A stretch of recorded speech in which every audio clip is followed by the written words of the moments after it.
Esse vídeo se trata de uma resolução econômica e uma situação fictícia de quebra de contrato. Vamos analisar uma situação de quebra de contrato entre uma emissora de TV e uma loja de brinquedos. Começamos explicando por que empresas investem em publicidade. O intuito desse investimento é divulgar as novidades, promoções e aumentar o reconhecimento da marca.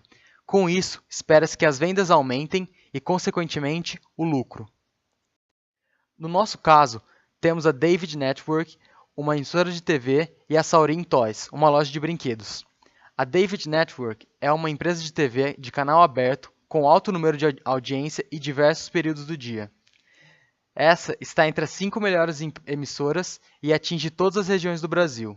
Já a Saurin Toys é uma loja de brinquedos regional de médio porte, muito reconhecida no mercado infantil e frequentemente traz as últimas novidades desse setor.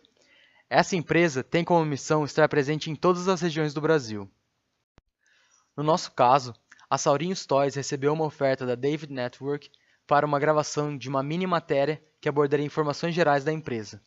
As principais novidades do setor infantil e seria disponibilizado em canal aberto.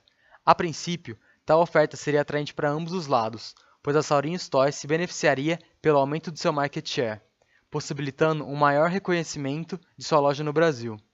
Já a emissora David Network obteria mais propagandas em seu canal, contribuindo com seu financiamento próprio, fazendo com que as duas obtenham um maior aumento da receita. Com isso, a oferta foi aceita pela Saurin Toys e as partes fecharam um contrato. Assim, a matéria foi filmada em diversas lojas presentes no estado de São Paulo, mostrando as principais novidades do setor infantil. Após a filmagem, a emissora realizou as edições necessárias e disponibilizou um material para a Saurin Toys. Por parte da loja de brinquedos Saurinhos, o material gravado deveria ser disponibilizado no período matutino, atingindo um maior número de crianças entre 2 a 12 anos, ou seja, seu público-alvo. Tal pensamento pode ser explicado pelo planejamento estratégico de marketing, cuja conclusão foi que, atingindo as crianças, as mesmas seriam influenciadas a pedir as novidades do setor infantil aos seus pais. Já pela parte da David Network, o material deveria ser disponibilizado em seu horário nobre, ou seja, no período noturno, atingindo o maior número de telespectadores e, consequentemente, os pais das crianças. Tal estratégia foi embasada pelo fato de que a maioria dos compradores efetivos são os pais das crianças e não elas mesmas. Após o recebimento de todo o material, juntamente com o boleto de pagamento e da informação dos horários em que a propaganda seria disponibilizada, a Saurin Toys revogou o contrato. Isso ocorreu pela divergência de informações de cada parte, ou seja, os principais motivos para tal decisão eram os horários em que a propaganda seria disponibilizada, horário que não atingia o público-alvo, e como a edição havia sido realizada de forma muito formal, o que acabou sendo pouco atrativa aos olhos do mercado infantil. Com a quebra do contrato anteriormente formalizado, o boleto referente ao pagamento do serviço realizado pela emissora não foi efetuado. Assim, a emissora abriu um protesto contra a Saurin Toys por ter realizado um serviço e não ter sido remunerado por tal. Mas o que deve ser feito? Para o nosso caso, qual é a decisão eficiente do ponto de vista econômico? Quem seria responsabilizado pela quebra de contrato entre a emissora e a loja de brinquedos? Para chegarmos a uma conclusão, vamos analisar as determinantes de um contrato entre uma empresa contratada e a contratante. Além disso, vamos realizar uma análise do contrato ex ante e ex post e assim encontrar a melhor solução econômica para o caso. Vamos considerar para o nosso caso um contrato padrão entre a Saurin Toys e a David Network.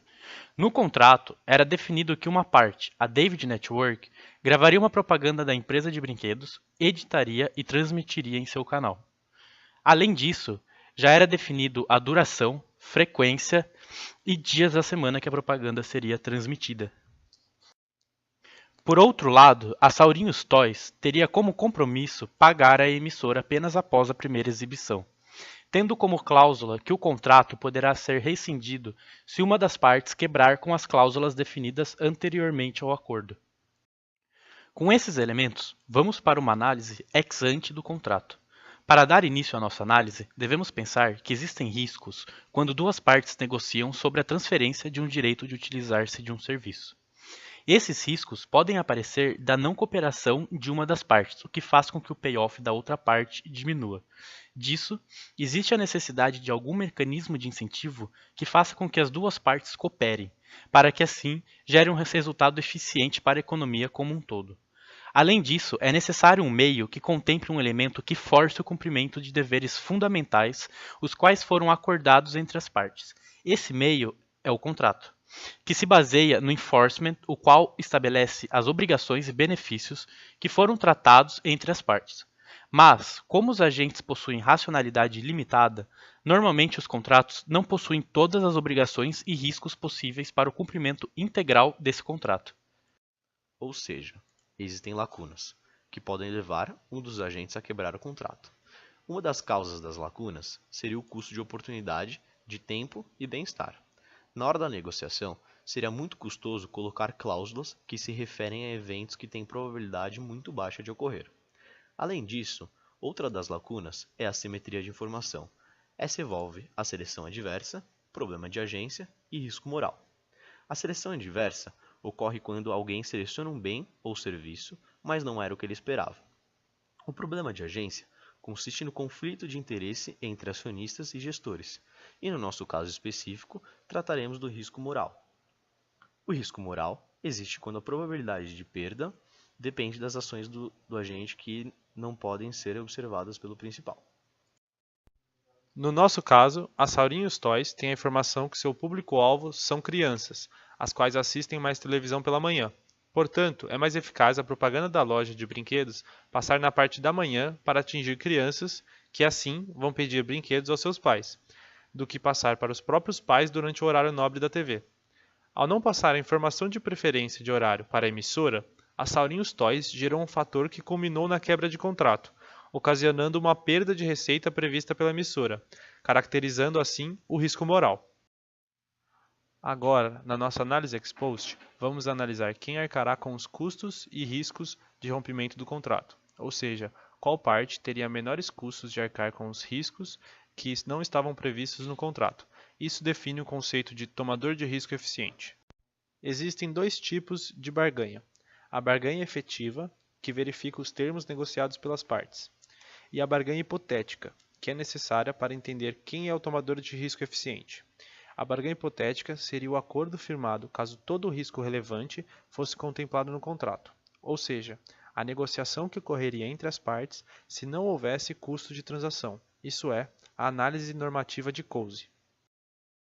O teorema diz que sem custo de transação, as partes negociariam entre si para chegar a uma alocação eficiente de recursos.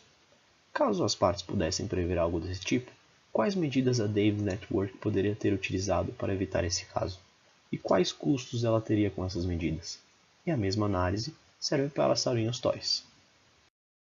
Para a emissora, a Davis Network, as medidas que poderiam ser tomadas são a contratação de uma consultoria no setor de brinquedos para medir qual seria o público-alvo mais eficaz de se atingir e uma análise do histórico interno da publicidade infantil, que faria com que a publicidade da Saurinhos Toys fosse em um horário mais assertivo de acordo com o histórico interno.